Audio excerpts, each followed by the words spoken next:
Every now and again, a new musical will take on Broadway and the world and completely surprise and shock everyone. And in today's video, that show is Beetlejuice, the musical, the musical, the musical. This show went from a complete flop to an utter success story and is one of the biggest turnarounds in Broadway history. So, in today's video, I'm going to be going over the history of Beetlejuice and how it became such a turnaround story and why it's being evicted from the Winter Garden by Hugh Jackman and Scott Rudin. So sit back, relax, and let's get right into the video.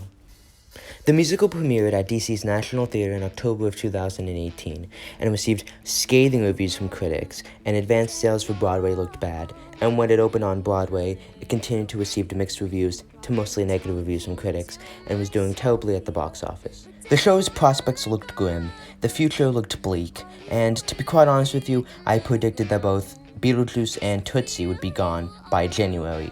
Now, only one of those turned out to be true, and that was something that I didn't expect, and that's Beetlejuice's sudden turnaround.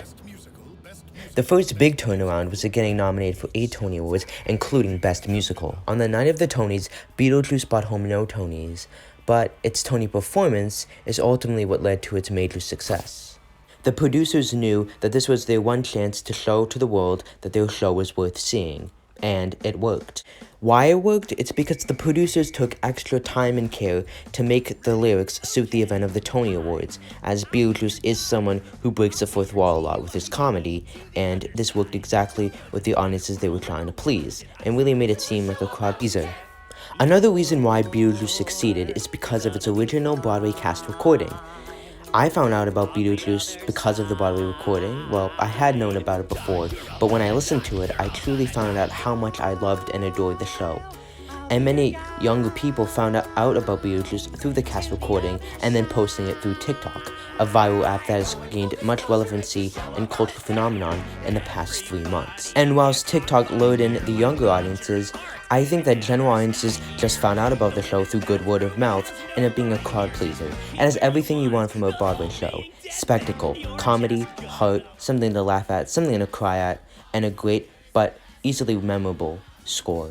Over the summer, Beetlejuice had its first week of $1 million, and many said that the momentum they were building over the summer would not last. However, it did. Then, in October, the show had an extensive marketing campaign leading to 5 weeks of $1 million, and then, over Thanksgiving week, was able to break the Winter Garden box office record previously held by School of Rock. The show's producers noticed the change in audiences and decided to change up the marketing from more irreverent humor to something more family-friendly and building upon the spectacle and teenage Lydia, seeing as many of the fans are teenagers. Their social media accounts actively participate with fans in their enthusiasm, and Beetlejuice's TikTok success has led many Broadway and off-Broadway shows to start their own TikToks in hope of achieving the same success that Beetlejuice did.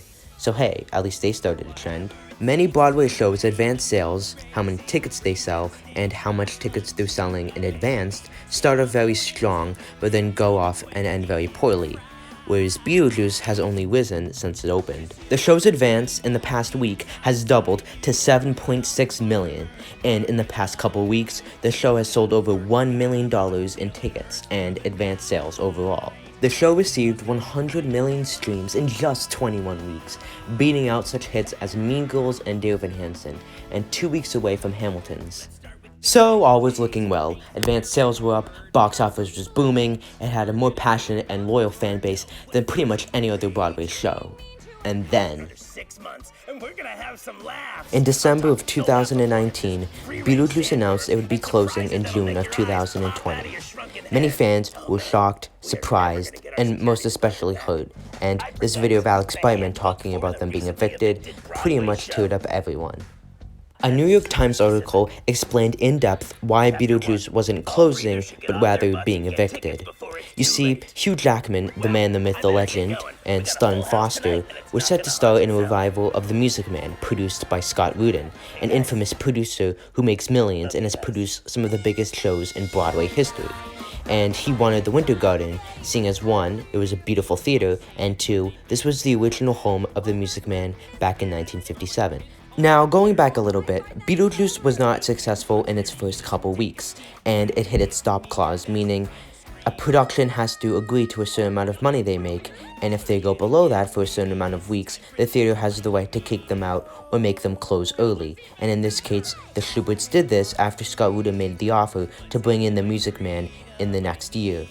However, advanced sales went up and the show's future looked brighter, and the producers fought to keep the show alive, even willing to shell out the money to move To Kill a Mockingbird from the Schubert Theater to a smaller theater and allowing Music Man to go there and Beetlejuice to stay at the Winter Garden. However, the two production companies could not settle on an affordable price tag. Producers don't know what they will do. Yes, it's going on tour and we're getting various international productions. However, they don't know if they want to keep it on Broadway or just simply move on.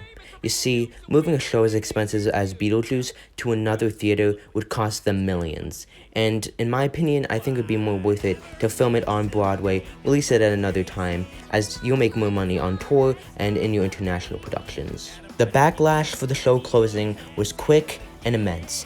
It trended #1 on Twitter the night that they announced it was closing, with stars like John Mulaney, RuPaul, and Lin-Manuel Miranda tweeting on it, saying how unfair it was. Now, while nothing new has been announced, I do think that they will move to another theater, or if not, come up with something more exciting.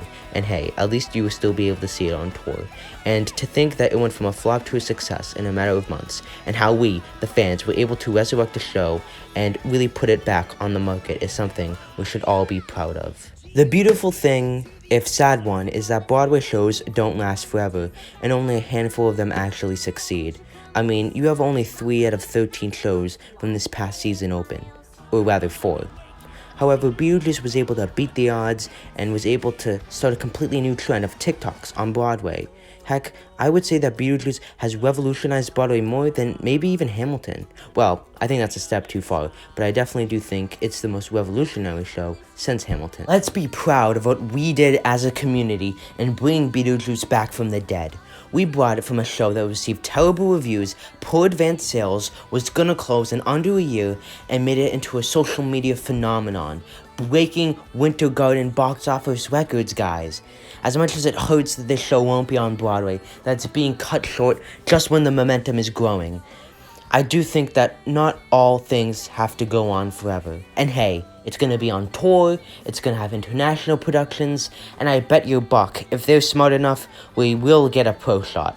It's just like SpongeBob all over again, but a year later, it's thriving more than ever, and everyone truly understands how amazing that show is. So please, if you can, go and see it, and if you can't, just know there's bootlegs and there's tours coming. So I do hope you enjoyed the video, and now have a good knowledge of the history of Beetlejuice from flop to success, and now understand the full gravity of its closing.